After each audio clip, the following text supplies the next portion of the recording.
పాత ఇనుప సామాన్కి వేద్దామా? ఎవరు కొంటారు? బఠానీలు కూడా రావు. రిపేర్ చేద్దామంటే అయితలేదు. రోడ్ల మీద పడేస్తే ఊకోరు. ఏం చేయాలి? 10 ఏళ్ళు వాడిన కంప్యూటరు మొన్ననే ఖరాబ్ అయితే పక్కకు పెట్టినా. నీ అవ్వ ఎన్ని ఫోన్లు కొంటావురా? 4 రోజులు వాడుడు వేసుడు. ఇది ఇల్లా ఫోన్ల దుఃఖనమా? ఎవరికన్నా ఇద్దామంటే ఒక్కటి కూడా నడుస్తలేదాయే. గిట్లా అనుకునేటోళ్ళ కోసమే గీ ముచ్చట తెచ్చినాం చూడండి.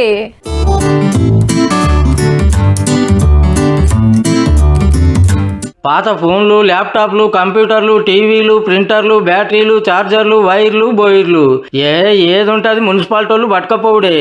మెయిన్ సర్కిల్ మార్కెట్ ఏరియాలో స్పెషల్ కౌంటర్లు పెట్టిండ్రు. ఖరాబ్ అయిన మీ ఇంట్లో ఏమున్నా తీసుకొచ్చి వేయొచ్చు.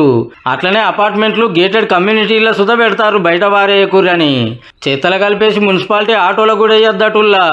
ఇళ్ళలో ఏమున్నా కూడా ఈ వేస్ట్ మాకు ఇవ్వండి, మేము తీసుకొని సైంటిఫిక్ డిస్పోజ్ చేస్తాం. ఎందుకంటే నాలాల్లో వేయడం వల్ల కూడా చాలా ప్రాబ్లమ్స్ వస్తాయి. దయచేసి నాలాల్లో వేయడం కానీ చెత్తలో కానీ వేయదు. వీటిని ఈ వేస్టేజ్ అంటారు. మట్టిలో 40 ఏళ్ళకేళ్ళు అట్లనే ఉంటాయి. భూమి, నీళ్లు, గాలి ప్రతొక్కటి తెల్లు చేసి మన పానాలకే ఎసరు పెడతాయి. అందుకే ఏడబడతాడ వారేయకుండ్రి, ఉత్తగానే ఇంట్లో పెట్టుకోకుండ్రి అని అంటారు సిటీ మున్సిపాలిటీ వాళ్ళు. వీళ్ళకి ఇస్తే రీసైక్లింగ్ చేసేటోళ్ళకు పంపిస్తారట. అంటే కొత్తవి తయారు చేస్తారన్నట్టు. చూడురు మరి మీ ఇంట్లో సజ్జల మీద మూలకు సెల్ఫులలో ఉంటే కష్టం అనుకోకుండా తీసుకొచ్చి మున్సిపాలిటీ వాళ్ళకి ఇయ్యూరి జరా. మన సిటీని కొంత కాపాడిన వాళ్ళం అవుతామా.